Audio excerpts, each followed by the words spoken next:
God is good. All the time and all the time. God is good. Amen. Weet jy, vanoggend herdenk ons iets wat ek wil eintlik vir jou sê die grootste ding is wat kon gebeur in die geskiedenis van die mensdom. Of die kon gebeur, dit is die grootste ding wat gebeur het in die geskiedenis van die mensdom. Dat Jesus Christus uit die dood uit opgestaan het. Ek wil hê jy moet bietjie dit grasp. Ek weet nie hoe om dit in Afrikaans te sê nie. Maar om dit bietjie net bietjie, dink dit net bietjie in. Leef jy net gou bietjie self daarin. Wie van julle het al langs die graf of langs 'n kus van 'n geliefde gestaan? En dit breek jou hart. Op daai oomblik voel dit of jou wêreld tot stilstand kom. Ek het gisterand onder andere het ek gepraat, het ek hieraan ook soort van geraak, van die moedeloosheid van die mens, na die dood van Jesus. Maar ek wil vir jou hier vra, jy het langs die kus van 'n geliefde gestaan. En jou hele lewe het op daai stadium tot stilstand gekom. Dit voel eintlik so onwerklik. Jy moet deel met die werklikheid van die dood, maar dit voel so onwerklik. Dit voel so asof dit nie waar kan wees nie. En ek is seker, en ek weet nie of ek die enigste een is dalk nie, maar ek is seker elkeen van ons het langs daai kus gestaan en vir onsself gedink, kan hierdie persoon nie net lewend word nie? Kan hierdie persoon nie net hulle oë oopmaak en daai kus uitklim nie? Maar dan tref die realiteit jou dat die dood is 'n werklikheid. Die dood is, ek wil eintlik sê, baie diplomaties. Hy het nie voorkeure nie. Elkeen van ons het 'n afspraak met die dood as Jesus vertoef om te kom. Dis 'n feit. Ons gaan elkeen gekonfronteer word met die dood en ons elkeen gaan daar die doodsjordaan moet oorsteek. Dis nie iets waar ons elke dag aan wil dink nie. Maar sou Jesus vertoef om te kom, as Jesus ons nie kom haal voor die tyd nie, gaan jy sterf. Dis 'n garantie. En ek het al baie, ek is eerlik met jou, ek weet nie eens meer hoeveel begrafnisse het ek al in my lewe behartig nie. I lost count. Maar elke begrafnis beleef jy daai gebrokenheid, jy beleef daai hopeloosheid, jy beleef daai seer, daai hartseer, daai verdriet, al ken jy dalk nie eens die mense persoonlik nie. In baie gevalle het ek al begrafnisse behartig waar ek nie eens die mense geken het nie.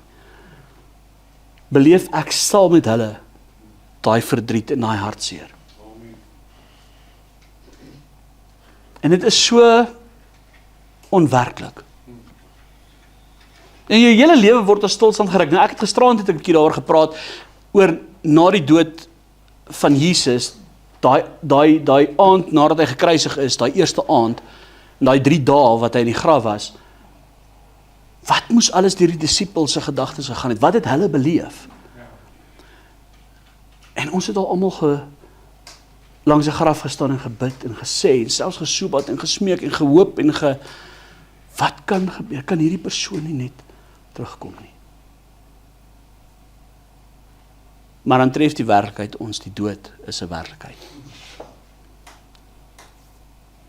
En ons moet afskeid neem van 'n geliefde. Maar Jesus het iets gedoen wat die verstand te bowe gaan, wat 'n mens nie eintlik kan grasp nie, kan verstaan nie. Jy kan nie sin maak daarvan nie. Dit kan nie vir jou, ek wil eintlik vir jou sê, vir ons is dit nie, ons kan nie indink hoe dit gebeur nie. Ons kan nie onsself in daai posisie plaas om dit te moet insien nie, om dit te moet verstaan nie. Weet jy, eendag staan ek in die graf van Jesus. En dis so werklikheid. Hy is nie daar nie. En my brein is te klein om te verstaan, hy het uit die dood uit opgestaan. Iemand het hom nie opgewek nie. Hy het die dood oorwin. Hy het uit die dood uit opgestaan. Die dood het nie 'n mag oor hom gehad nie. En dit was vir my iets wat my verstand nie kan verstaan nie. Ek kan dit nie, ek weet nie van julle nie, my processor seize. My thermal paste brand uit.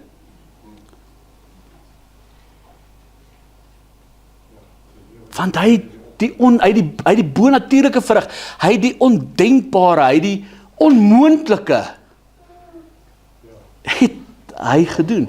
Want hy sê in Johannes 10, niemand neem my lewe van my af weg nie. Ek het mag om my lewe neer te lê en om dit weer op te neem. Wie anders kan dit sê net as God? En hy het uit die dood uit opgestaan. En ek dink, en Jesus het vir die disippels gesê, hy gaan uit die dood uit opstaan, maar hulle het, in die Bybel sê, maar hulle het dit nie verstaan nie. En dit is die probleem met ons ook vandag. Die kruis, die graf, die evangelie, die Jesus is vir baie mense nie 'n werklikheid nie. Dis 'n storie waarvan hulle lees in 'n boek. Maar ek wil vir jou sê, Jesus is 'n werklikheid. Hy's meer werklik as wat ek en jy vandag hier sit. En ek lees in die evangelies gisteraand, toe die disippels by die graf kom, Maria Magdalena was vroeg die oggend, was nog donker, sê die woord, was sy by die graf, en die graf was leeg, en sy het verskriklik gehuil. Sy het gedink, iemand het sy liggaam weggeneem. Sy het vir die disippels gesê, hy sê daar nie, Petrus het gehardloop uitgekyk, hulle het almal gehardloop gaan kyk, Jesus was nie daar nie. Die engel het vir hulle gesê, hy het opgestaan. Hulle kon dit nie verstaan nie, hulle kon dit nie grasp nie. Hulle het hom gesien doodgaan. Hulle het hom gesien ly. Hulle het hom gesien hoe hy elke druppel bloed uitstort. Hulle het beleef hoe hy uitmekaar uitgeslaan was, dat geen mens dit kon indink. Daar was nie 'n manier dat Jesus, nou is daar baie storieetjies, nee, hy was dalk in 'n koma, of daar's nie 'n manier dat Jesus in 'n skyndood was, of in 'n koma was nie. Hy het gesterf. As jy gaan kyk net na die wetenskaplike, die mediese bewyse, dis onmoontlik vir 'n mens om dit te oorleef het. Daar's geen manier in die heelal wat 'n mens dit waardeur hy gegaan het, kon oorleef het nie. Want interessant genoeg is, Jesus het gesterf, want hulle wou die bene gebreek het van die kriminele, en van hulle almal. En toe hulle by Jesus kom te sien dat hy klaar dood is, toe hulle sy bene nie gebreek nie. Toe hulle vir Pilatus het, is hy eintlik verbaas, hy sê, is hy al dood? Dit wys jou deur wat het hy gegaan.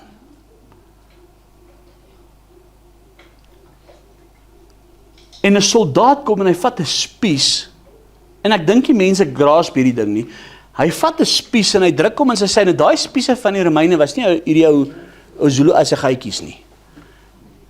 Daai was 'n spies, dit was soos 'n lans. Hulle het hom gewoonlik onder ingedruk in die sy, dan het hulle hom dwars deur jou gesteek, deur jou hart. Deur al jou organe in jou hart. Om seker te gemaak het jy is dood. Kom ek gaan vir jou garantie.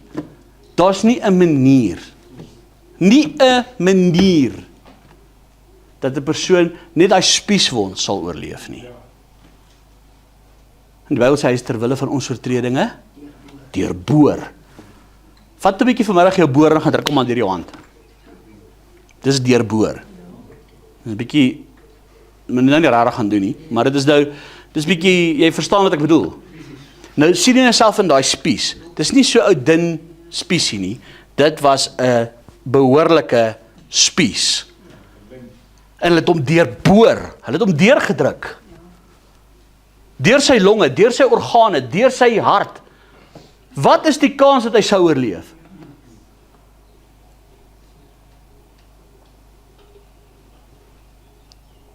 hulle kom by die graf, en die graf is leeg. En later te staan Jesus in hulle midde. En hulle het gedink hulle sien 'n gees, hulle het gedink hulle sien 'n spook. En Jesus sê, geef my van die gebraade vis, geef my 'n heuningkoek.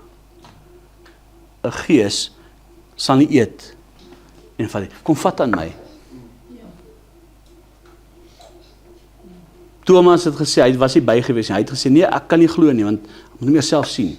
Jesus verskyn hom, hy gaan hom toe, hy sê, Thomas, kom vat aan my. Vat aan die wonde. Ek sien 'n gees nie, ek is 'n werklikheid. Ons kan dit nie indink nie. Hoe het dit gebeur? Maar nou wil ek jy met jou Bybel van my oopmaak in twee plekke in die Bybel. Matteus 28 en dan 1 Korintiërs 15. Nou ek wil vanmôre, hoekom ek hierdie nou so vir jou sê? Ek wil vanmôre eers die eerste gedeelte lees, dan wil ek jou 'n vraag vra, en dan gaan ons die tweede gedeelte lees. En dan gaan ons bietjie praat oor dit. En ek wil hê vanmôre, jy moet vanmôre jou gedagtes bietjie wyd oopmaak, want dit is nie iets wat iemand net kan, wat ek sê, net kan dink, okay, ons sê dit, hy het uit die doodheid opgestaan. Besef jy wat jy sê? Besef jy wat jy sê? Kom maar gaan vir jou sê, gaan wonderlik gedink is 'n gees nie. Dink vir jouself, en as jy, ek beloof jy, as jy by 'n begrafnis is, en daai persoon word lewend daar, is almal uit daai begrafnissaal uit. Trust you me. Maar die hele idee is net, imagine yourself dit gebeur. Jy kan dit nie verstaan nie. Op wetenskaplike mediese terme is hierdie persoon, daai persoon is dood.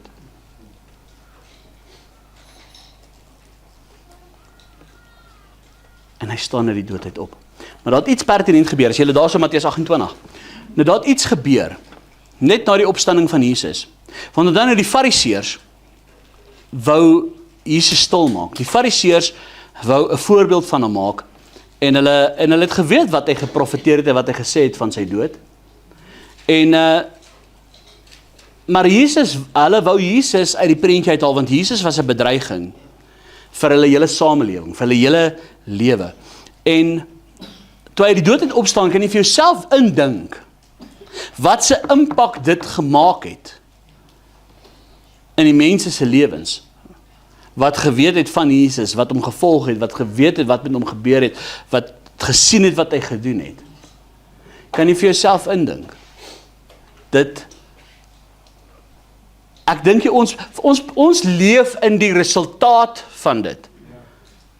Maar onthou nou, op daai stadium niemand kon dit eers indink nie. Daar was Sadduseërs en Fariseërs. Die Sadduseërs het nie geglo in die opstanding nie. Hulle het gesê, daar is nie opstanding nie. Nou gebeur dit. Dit trek 'n streep deur hulle hele geloof. Verstaan jy die konsekwensie daarvan? Al hulle volgers, alles gaan na hulle te draai en vir hulle sê, julle het ons mislei. Daar gaan 'n beweging ontstaan, en as ons terugkyk na daai tyd toe, hoe dit was, dit was groot. En daar het nou iets gebeur, Matteus 28, toe nou, en luister gou wat sê die woord van die Here, Matteus 28 vanaf vers 9, hy sê, en terwyl hulle op die weg was, om dit aan sy disippels te vertel, kom Jesus hulle met eens tee en sê, wees gegroet, toe kom hulle nader en gryp sy voete en aanbid hom, dis toe Jesus opgestaan het, nee. En Jesus sê vir hulle, moenie vrees nie, gaan heen en vertel my broeders, dat hulle na Galilea moet gaan, en daar sal hulle my sien. Ek weet nie, stap hulle, Jesus is dood, en nie verskyn hy aan hulle. Nou verstaan nie hoekom hulle sy voete gegryp het om aanbid het. Dis onmoontlik. En hy lewe. En hy is nie 'n gees nie. Hy het die merke in sy hande en sy voete en sy sy. Dis onverstaanbaar, dis onverklaarbaar. Dit maak nie sens nie. En Jesus sê vir hulle, moenie vrees nie. Vers 11, en terwyl hulle op die weg was, kom daar sommige van die wag in die stad, so dis van die wagte wat daar by die graf was, en vertel die owerpriesters alles wat gebeur het. So hierdie soldate kom en hulle gaan vertel vir die owerpriesters, hulle wat hom gekruisig het, vir Kajafas hulle gaan vertel vir hom, hey, Jesus het uit die dood uit opgestaan. Hy het werklik opgestaan.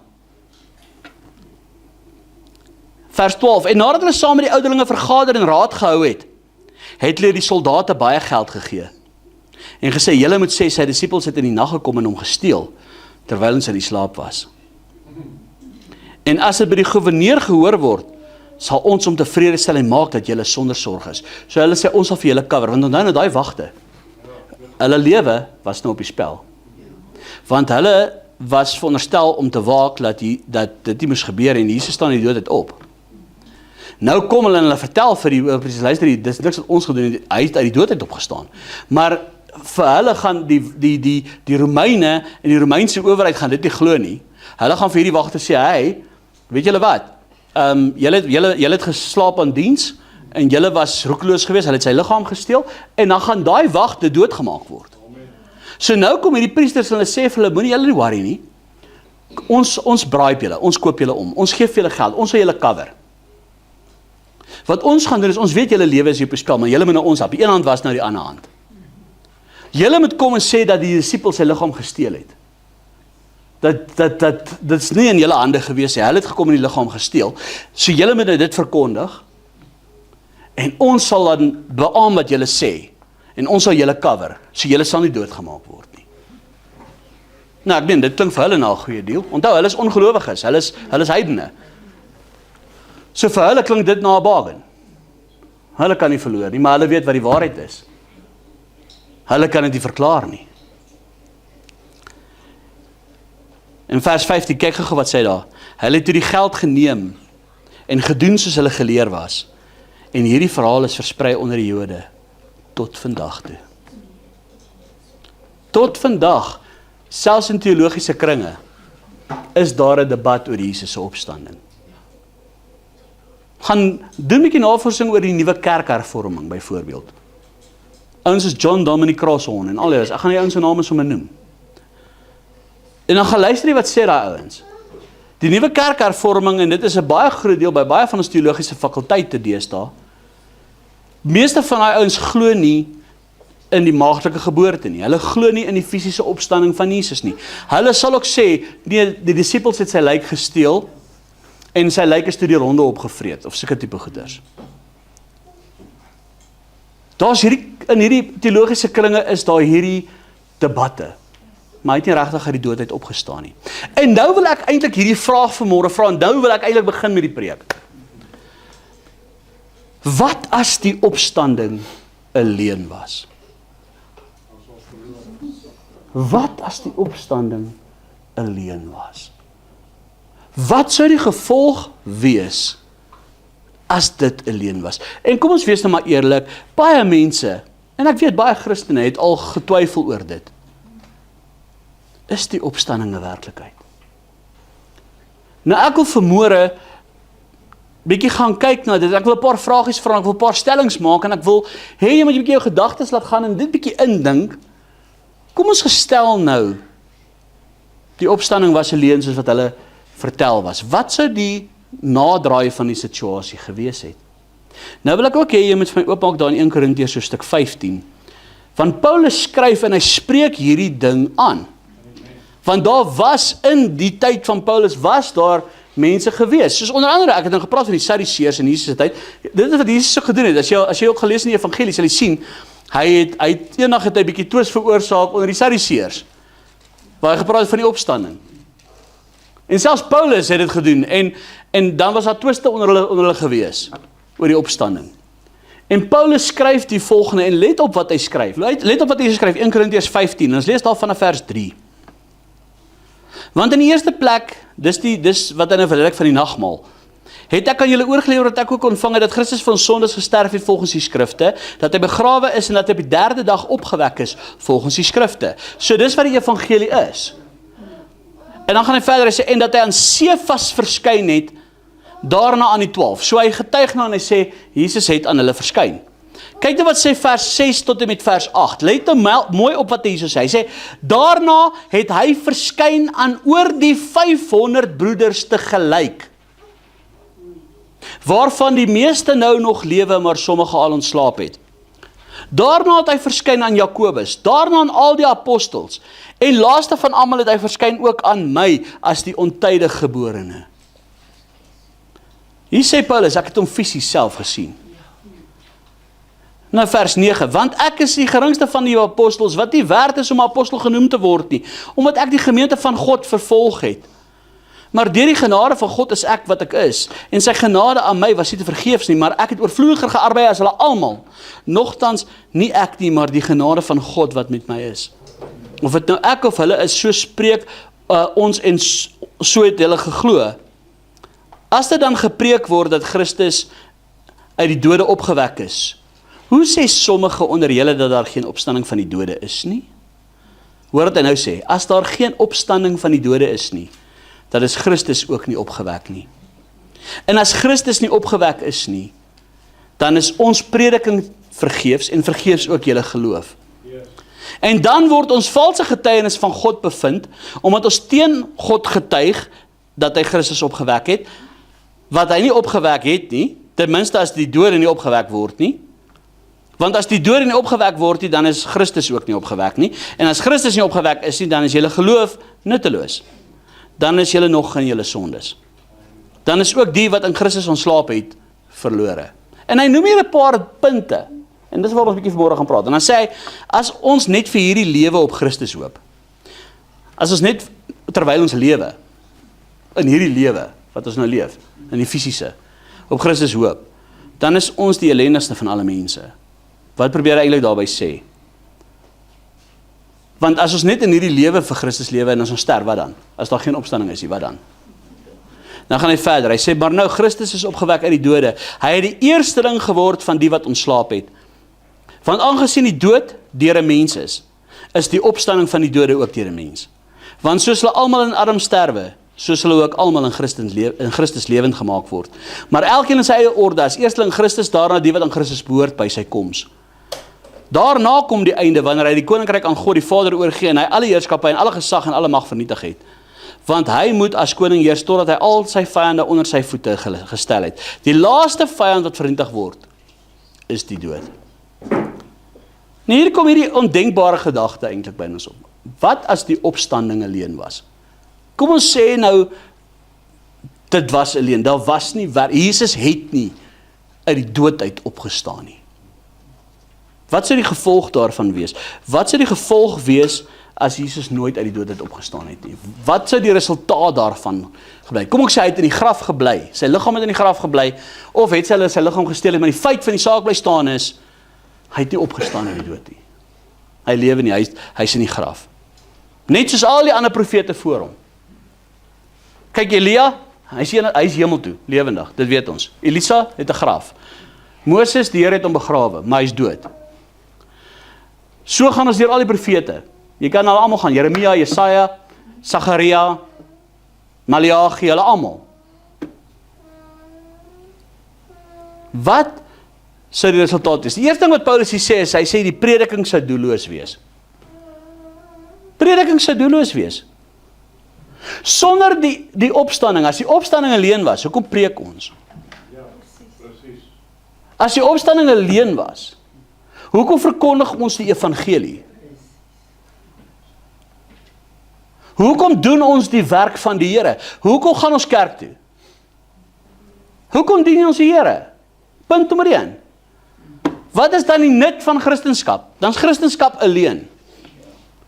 Wat is die verskil tussen Christendom en al die ander gelowe? Die opstanding.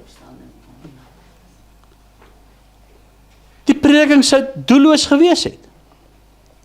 Geloof sou dwaasheid gewees het. Hoekom wil jy glo? Wat gaan die resultaat daarvan wees? Waarom gaan jy glo? Wat gaan jy glo? Hoekom gaan jy glo?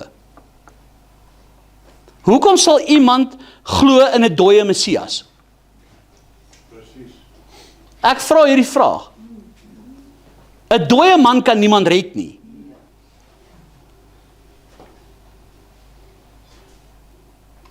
Wat maak Christendom anders as al die ander gelowe? En ek het nou weer eens gevra, die opstanding. Kom ons gaan kyk na Mohammed. Waar is hy? Nee, hy is al vrot, hy is al bene, hy is al as, hy is al stof.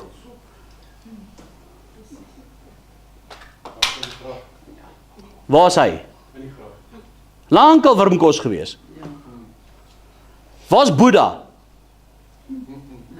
Waar is Krishna? Waar is Confucius? Because he was very confused. Waar is hy? Wat maak Christendom, wat maak Jesus anders as hulle almal? Jesus lewe. Mohammed is dood. Boeddha is dood. Krishna is dood. Hy kan niemand red nie. Hulle beteken niks vir niemand nie. Jesus lewe. Selfs die moslems weet, Jesus kom terug. Selfs hulle weet dat hy kom terug. En nou, net om vir julle te wys hoe confused hulle is, hulle glo hy kom terug om te bevestig Mohammed was die laaste profeet. Hoekom sal Jesus van 'n dooie getuig? As hy God is. Ja, presies.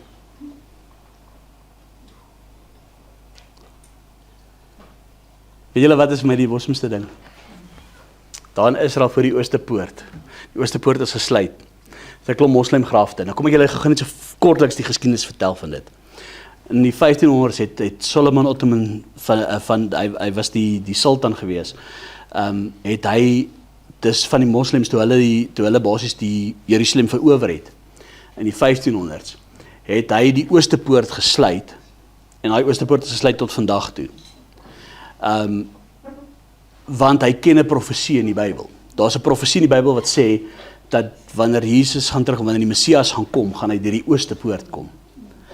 En wat interessant is, en hy gaan in die tempel instap. En nou wat interessant is dat die tempel is afgebreek. Hulle het mos die Dome of the Rock gebou waar die tempel staan. En en die Dome of the Rock is nie 'n moskee of hulle bid nou daar, maar dis eintlik 'n oorwinningsmonument wat hulle opgerig het. Die eintlike moskee is die Al-Aqsa moskee. Maar daai is ook net so de mekaar storie, want hulle glo hoekom hulle dit daar gebou het is dat want Mohammed het in 'n nagvisioen met 'n half donkie perd vlerke ding het hy gevlieg tot daar in by die heel verste moskee wat nou Al-Aqsa genoem word. Maar die grap van die jaar is, hier is die crazy ding. Kyk hoe de mekaar is hulle timings. Die Al-Aqsa is gebou seker maklik hoeveel jare, honderde jare of hoeveel jare na Mohammed se dood. Hy kon nie so intoe gevlieg het met 'n perd en die moskee het nog eers bestaan nie. Maar in elk geval, eventueel, okay, maar toe maar. Maar okay, ek gaan nie eers daarop ingaan nie. Maar die vind van die saak, nou hulle voor die Ooste Poort het hulle moslimgrafte gesit, want hulle glo 'n profeet gaan homself nie ontreinig om daardeur te loop nie. Hulle het vergeet, Jesus kom nie terug as 'n profeet nie. Hy kom terug as 'n koning. En daai berg gaan split, en daai dal gaan gelyk gemaak word, en daai Ooste Poort, weet jy wat, jy gaan net 'n klomp moslim bene pad. En hy gaan daar instap. Nothing that they can do is going to stop it. Surprise, surprise. En raai wat, dis as gevolg van die opstanding. Ek kan dit vandag sê, nie om arrogant te klink nie. Ek sê dit met 'n blydskap in my hart, want my Jesus lewe. Hulle kan dit nie sê van hulle profeet nie. Whether they like it or not.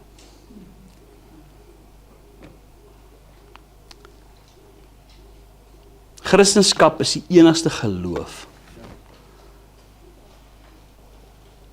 waar ek wil sê, as ek nou profeet in aanhangers kan noem, wat almal ons nou noem, vir ons profeet, wat ons nie sien as 'n profeet, ons sien hom as 'n profeet, maar ons sien hom as die seun van God en God self, waar hy lewe. Jy weet, as Jesus nog steeds in die graf was, dan was Christendom nutteloos. Dan was ons maar net nog 'n religion. Dat was ons maar net nog 'n geloof. Geen verskil nie. Maar weet jy wat staan ook uit, wat Paulus ook sê in hierdie gedeelte? As Jesus nie opgestaan het uit die dood nie, En hierdie is eintlik een van die grootste bewyse van die opstanding. En ek wil hê jy moet hierdie ding bietjie grasp, wat ek nou gaan sê. Dan sê hy die disippels, hulle, die apostels, sou leenaars gewees het. Nou, almal gaan sê, ja, maar hulle kom ons gelieg daaroor. Dink gou 'n bietjie na wat hy hierso sê. Mense lieg om iets daaruit te baat. Mense sal 'n leuen vertel om hulle self te bevoordeel. Mense sal 'n leuen verkondig en hulle sal iets uit die deal uit kry. Dit sal iets vir hulle beteken. Jy gaan nie 'n leuen glo of 'n leuen versprei of 'n leuen verkondig en dit is nie tot jou voordeel nie. Kom ons wees nou maar eerlik. Dis hoe die mens is. Jy mag nie lieg nie, maar mense doen dit. Okay, so mense wat sê jy mag nie lieg, ek weet dan nie. Maar mense doen dit. Dit is een ding om 'n fout te begaan. Om byvoorbeeld iets te misverstaan en dit te glo, maar 'n totale ander ding om 'n vals getuie te wees van 'n saak, om openlik te lieg oor 'n saak. Maak dit sin wat ek hier so sê? Dis een saak as jy iets glo, wat jy glo, maar jy is oortuig van daai realiteit, as wat jy 'n blaatante leuen glo. As die disippels leenaars was oor die opstanding van Jesus, wat het dit hulle gebaat? Kom ons dink gou mooi. Wat het dit hulle gebaat? Want al die disippels, al die apostels, behalwe Johannes, maar ek gaan julle nou vertel ook van Johannes, hy het nie net skotvry daarvan afgekom nie. Maar al die apostels het 'n marteldood gesterf vir Jesus. Hulle is doodgemartel, hulle is op 'n wrede manier doodgemaak, juis as gevolg van die opstanding. En hulle geloof daarin, en omdat hulle dit verkondig het. Nou sal iemand sterf vir 'n leuen. As jy 'n leuen sou verkondig, sou jy jou lewe prys gee. Jy sal swaar kry, jy sal deur moeilike tye gaan, jy sal verag word, jy sal gejag word, en hulle sal jou doodmaak vir 'n leuen. Nou, as ek so vinnig 'n paar vir julle kan noem. Petrus, onder andere, hy is onderste bo gekruisig, en toe sy middel deur gesaag. Ek meen, vir 'n leuen. Andreas was in Griekeland gewees, en hy's daar op 'n X, hulle het 'n houtbalk, hulle het verskillende kruise gehad, hulle het 'n X-kruis gemaak, en hulle het hom so oopgespalk, na hulle omgegeesting alles, en hy so gekruisig. Vir 'n leuen. Jakobus, hy's onthoof deur Herodes Agrippa. Sy kop is afgekap, vir 'n leuen. Matteus was in Ethiopië. Nou daar is verskillende teorieë oor Matteus, maar die algemene sê hulle het hom met 'n swaar dood gesteek. Vir 'n leuen.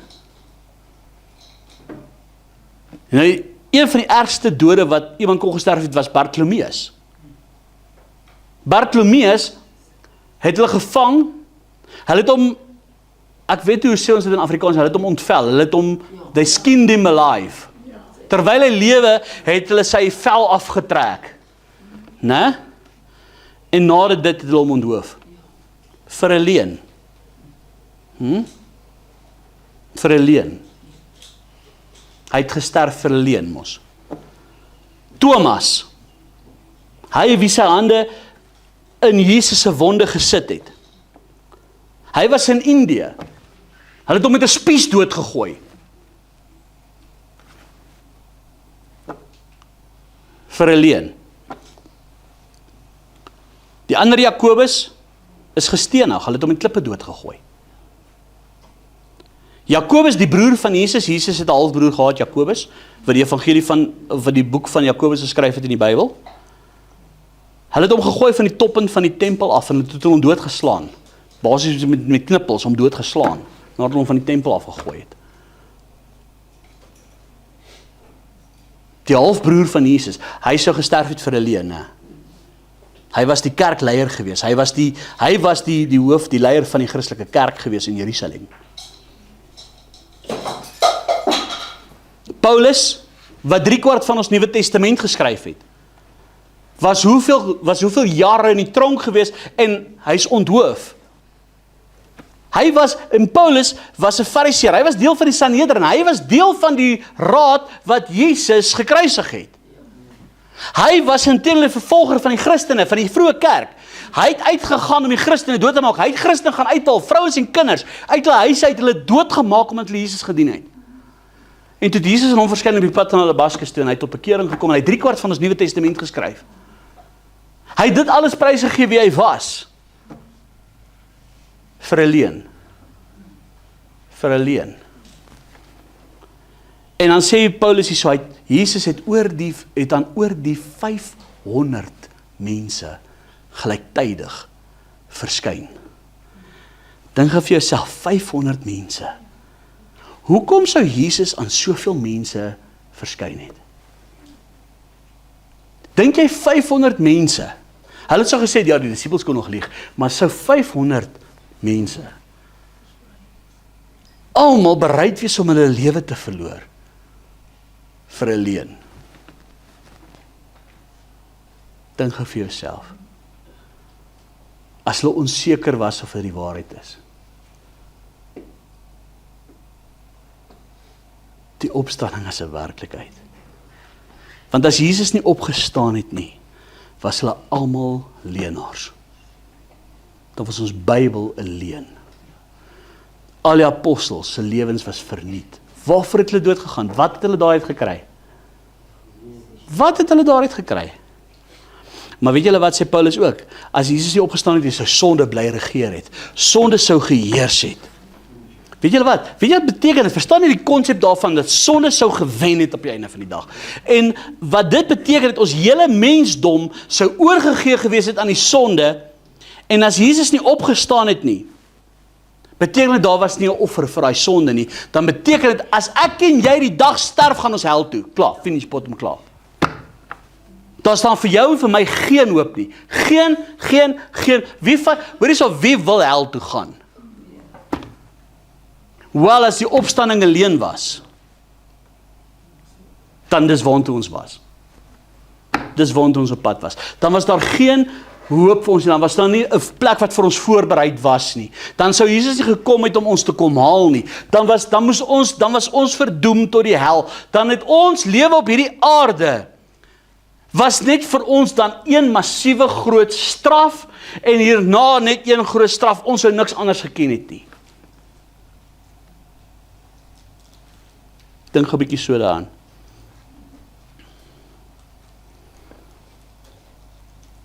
Daar sou geen opstanding gewees het nie. Daar sou nie 'n redder gewees het nie. Daar sou geen genade gewees het nie. Daar sou geen vergifnis van sonde gewees nie. En raai wat, God sou jou vyand wees.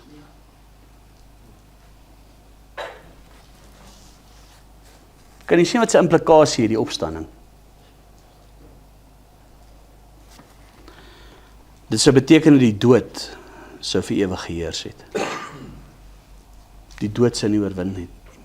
Die dood sou vir ewig geheers het. Daar sou nie lewe na die dood gewees het nie. Daar sou nie vir ons 'n hoop gewees het om aan vas te hou na hierdie lewe nie. Waarvoor sou ek en jy geleef het? Dan wil ek eintlik sê, op 'n lelike manier wil ek nou sê, dan was hierdie lewe 'n baie sadistiese groot siek grap gewees.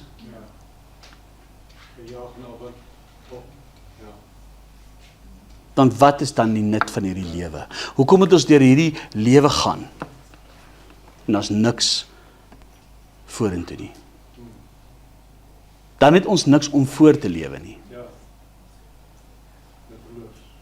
Ek wil eintlik vir jou sê, hoekom leef ons heilig dan? Hoekom gee ons dan ons lewe vir die Here oor? Hoekom leef ons volgens 'n morele standaard, 'n morele wet, 'n morele... Hoekom? Want dan kon ons mos immoreel gewees het. Want waarvoor het jy jouself dan bekeer? Waarvoor sou jy heilig leef? Waarvoor sou jy die Here dien. Waarvoor sou jy? Dink vir jouself van watter toestand sou hierdie wêreld wees. Kyk, kom ons wees eerlik, hierdie wêreld is al klaar baie immoreel en is al klaar van die pad af. Maar kan jy vir jouself indink as die opstanding 'n leuen was? En niemand om te sê hierdie lewe is al wat jy het. En daar is nie 'n oordeel na die dood nie. Daar is nie 'n hemel nie, daar is nie 'n hel nie, daar is nie dis al wat jy is hierdie lewe. Kan jy vir jouself indink wat se immoraliteit gaan op hierdie aarde wees? So what? Alles sou dit gewees het, sou wat. Al wanneer jy na hierdie lewe sou kon uitsien het, is om dood te gaan. En dan te gaan verbrand. Dis 'n vooruitsiening, hè? Dis 'n vooruitsiening. Maar jy sien, omdat Jesus opgestaan het, omdat dit 'n feit is, omdat dit 'n werklikheid is, het ek en jy ook 'n hoop op 'n opstanding. Het ek en jy 'n hoop op die ewige lewe. Het ek en jy 'n hoop om ewig by hom te wees. Het ek en jy 'n hoop om ewig by die Here te wees. Het ek en jy 'n hoop van die hemel. Het ek en jy 'n hoop op die nuwe hemel en nuwe aarde. Het ek en jy 'n hoop op die wegraping. Het ek en jy 'n hoop om ons geliefdes wat afgesterf het weer te sien. Om vir ewig saam met hulle te wees sonder dat daar weer dood of lyding of skeiding gaan wees. Wanneer ons hierdie wêreld gaan verlaat, dat ons iets gaan hê bo wat ons verstand te bowe gaan, dit wat ons nie eens kon indink nie. As gevolg van die opstanding. As gevolg van die opstanding. Ek wil vir julle gou hierdie woorde, net hierdie lees wat Johannes skryf in Johannes 5. Daar is in vers 24 tot en met vers 26. Hy sê, voorwaar ek sê vir julle, wie my woord hoor en hom glo wat my gestuur het, het die ewige lewe en kom nie in die oordeel nie, maar het oorgegaan uit die dood in die lewe. Voorwaar ek sê vir julle, daar kom 'n uur en dit is nou wanneer die dode die stem van die Seun van God sal hoor en die wat dit gehoor het sal lewe. Want soos die Vader lewe in homself, so het hy aan die Seun ook gegee om lewe in homself te hê. Jy sien, hy het die lewe in hom. En daarom kom hy opstaan uit die dood uit en daarom gee hy vir my en vir jou 'n hoop om te sê wanneer ons gaan sterf die dag, it's not the end. Dis nie die einde nie. It's not over. Want ons is net verlos van hierdie wêreld, van die boosheid van hierdie wêreld. Ons is dan net verlos uit die hand van die duiwel uit. Want dan gaan ons vir ewig by hom wees, waar geen dood, geen lyding, geen skeiding, geen angs, geen pyn, geen nood ooit weer by hom sal wees, geen siekte nie, geen man. Jy sien, dit is een van die redes ook vir die opstanding, hoekom dit werklikheid is, want as daar nie 'n opstanding was, het ek en jy geen hoop vir die toekoms gehad nie. Ek en jy sou geen hoop vir die toekoms gehad het nie. Weet jy wat, ek wil hierdie vir julle gewys, ek lees hierdie vanoggend. 'n Wyse man het eendag gesê, as Jesus steeds in die graf is, maak niks regtig saak nie.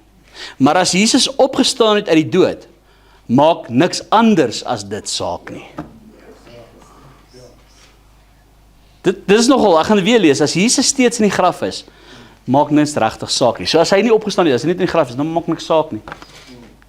Maar as Jesus opgestaan het uit die dood, maak niks anders as dit saak nie. Jy sien wat, as Jesus nie opgestaan het, het ons niks gehad om na uit te sien in die toekoms nie. Waarvoor leef ons dan? Waarvoor doen jy die werk van die Here? Waarvoor gee jy vir die Here? Waarvoor gaan jy kerk toe? Waarvoor bid jy? Waarvoor vertrou jy? Waarvoor lees jy Bybel? Waarvoor leef jy heilig? Waarvoor dien jy die Here? Jy sien, want toe Jesus opstaan uit die dood, het hy die angel van die dood weggeneem. Die sonde. Hy het die verdriet, die vrees en die angs vir die dood weggeneem. Want weet jy wat, as Jesus nie opgestaan het nie, dan sal ek en jy die dood vrees. Want ons het niks anders waarvoor om te leef nie. En die dood is vir ons 'n vyand, en wanneer ons die dag sou sterf, sou ons in die verderf wees. Ek wil vra sê, wie sal dan graag wil sterf? En as jou sterfte naby kom, gaan jy vrees. Jy gaan bang wees, jy gaan benoud wees, jy gaan nooit wil sterwe nie. Maar omdat Jesus opgestaan het, weet jy wat sê, wat skryf Paulus in Filippense 1 vers 21? Vir my is die lewe Christus en die sterwe 'n wins. Ewe skielik, omdat die opstanding 'n werklikheid is, het die dood nie vir my 'n verlies geword of iets wat ek moet vrees nie. Die dood het vir my wins geword. Die dood is 'n bonus. Dis die cherry op die koek, is die jackpot van alle jackpots. Want as ek dan hierdie kant my oë toemaak en ek maak my oë oop, as ek by Jesus en ek's verlos van die wêreld en sy dinge. Ek is waar hy is en ek het iets om na uit te sien. Nooit weer sal die duiwel oor my 'n hand hê nie. Nooit weer sal siekte of dood of enige iets kan sy hand oor my hê of skeiding kan bring tussen my en God nie. Niks sal my weer kan skei van sy liefde nie. Ek sal vir ewig by hom wees en dat was so die commercial sê, but wait, that's not all, there is more. Al die wie in Christus gesterf het. My geliefdes, wie in Christus gesterf het, ons gaan weer herenig wees. In 'n verheerlikte liggaam, wat onsterflik is, wat onverganklik is, soos toe Jesus uit die dood het opgestaan het. Wat sondeloos is, ons gaan vrygemaak wees van die sondige natuur. Ons gaan vrygemaak wees van siekte. Ons gaan vrygemaak wees van beslommernis, van spanning, van stres, van hartseer, van verdriet, van pyn, van lyding, omdat hy opgestaan het. Because he lives, I can face tomorrow. Dit maak nie saak wat in hierdie wêreld met my gebeur nie. Dit maak nie saak wat hierdie wêreld vir my inhou nie. My world is not from this world. This world is not my home. I'm just passing through. Jy sien, omdat Jesus opgestaan het uit die dood, gee vir ons die belofte in die woord, gaan ons ook opstaan. Hy sê, want ek wil nie dat julle met betrekking doen aan slaap, so ek wil nie dat julle onkundig moet wees nie, sodat julle nie treur soos die ander wat geen hoop het nie. Jy sien, die mense wat hierdie opstanding glo, wat die opstanding stry, hulle het geen hoop nie. Sê maar, julle het 'n hoop. Want as ons glo dat Jesus Christus gesterf en opgestaan het, dan sal hy ook wie in Christus gesterf het, saam met hom bring.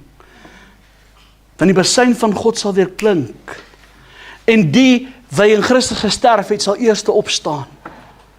Daarna sal ons in wolke weggevoer word, saam met hulle die Here tegemoet in die lig, en so sal ons altyd by die Here wees. Weet jy wat? As Jesus nie opgestaan het nie, is daar ook nie 'n wederkoms nie. As Jesus nie opgestaan het nie,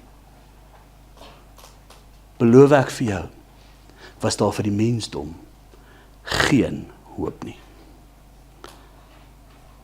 Omdat hy opgestaan het, sal ons ook opstaan. Jesus se eie woorde, hy sê daarso in Openbaring 1, daar in vers 17, vers 18, hoor iets wat sê hy, toe ek hom sien, val ek soos 'n dooie aan sy voete, dis nie Johannes, nee, toe Jesus sien, hy sê, en hy het sy regterhand op my gelê en vir my gesê, moenie vrees nie, ek is die eerste en die laaste en die lewende, ek was dood en kyk, ek leef tot in alle ewigheid, en ek het die sleutels van die doodryk en van die dood. Die duiwel het nie meer die sleutels van die doodryk en die dood nie. Jesus het dit. Filippense 3 vers 18 tot en met vers 21 skryf Paulus, want baie van wie ek het julle dikwels gesê en nou ook onder trane sê, hy huil wanneer hy hierdie woorde sê, hy sê, wandel as vyande van die kruis van Christus. Hulle einde is die verderf, hulle God is die buik, hulle eer is en hulle skande, hulle bedink aardse dinge, want ons burgerskap is in die hemele, van waar ons ook as verlosser verwag die Here Jesus Christus, want ons vernederde liggaam van gedaante sal verander, om gelykvormig te word aan sy verheerlikte liggaam, volgens die werking, waardeur hy ook alles aan homself kan onderwerp. Omdat hy opgestaan het. Die opstanding is nie alleen nie. Die opstanding uit die dode is die bewys dat Jesus is die Seun van God. Hy is verklaar as die Seun van God deur die opstanding, sê die woord van die Here vir ons. Die woord van die Here sê vir ons, dat Jesus Christus lewe. Die opstanding is 'n bewys dat Christendom die enigste geloof is, wat die weg, die waarheid en die lewe is, omrede Jesus is die weg, die waarheid en die lewe, en hy lewe tot in alle ewigheid, en daar is net een weg na God toe, en dit is deur Jesus Christus.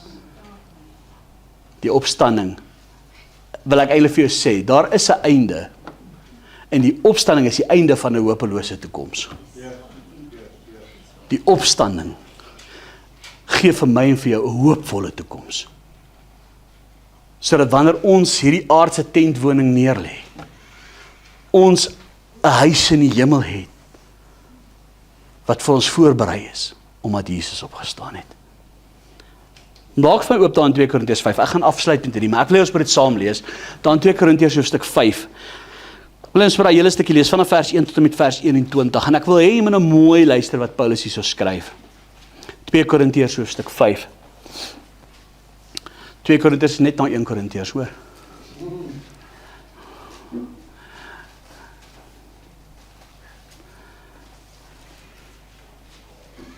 Twee Korintiërs hoofstuk 5, en ons gaan daar so lees vanaf vers 1. As jy daar is, sê amen, as jy daar is, sê ouch. Ok, ons ouch nog.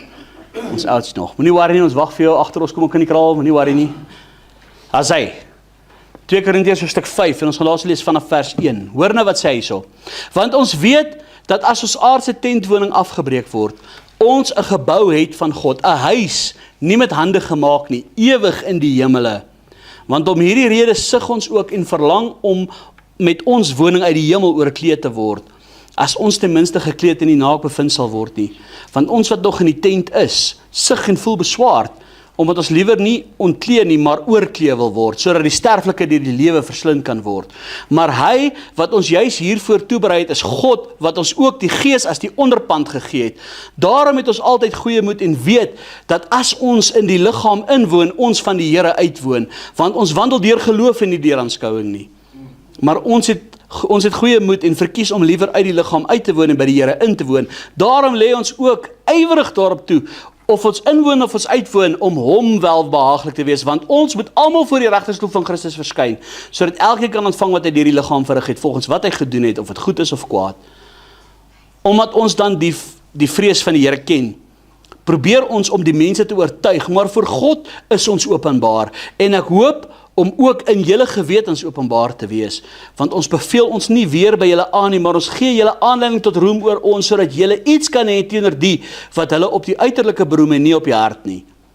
Want as ons uitsinnig is dit tot eer van God, en as ons by ons verstand is dit om julle ontwil, want die liefde van Christus dring ons, omdat ons van oordeel is, dat as een vir almal gesterf het, hulle dan almal gesterf het, en hy het vir almal gesterwe, sodat die wat lewe nie meer vir hulle self moet lewe nie, maar vir hom wat vir hulle gesterf het en opgewek is.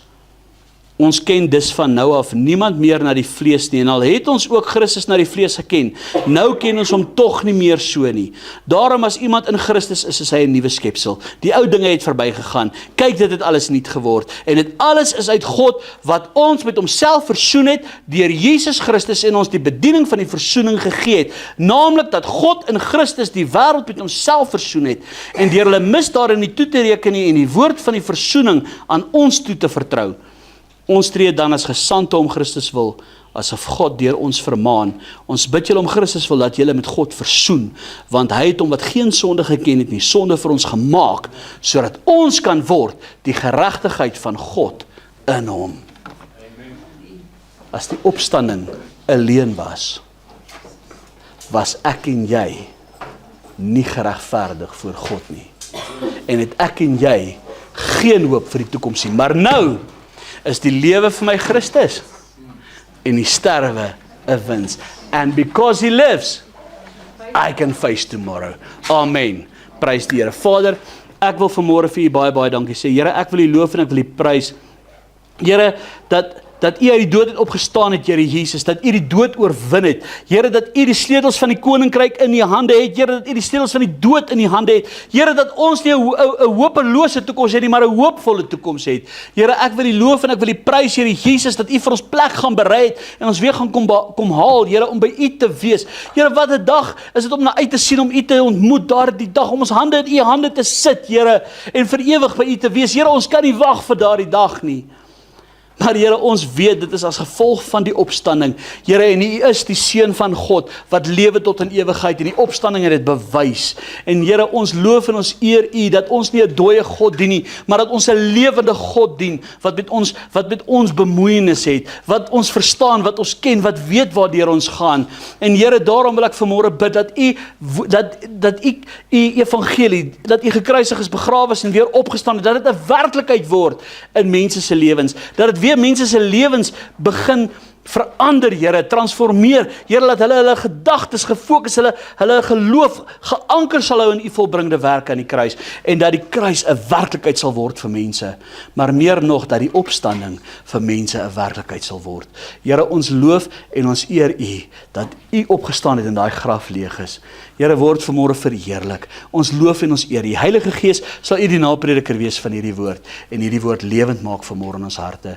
Ons loof en ons eer U, in Jesus naam. Amen. Prys die Here.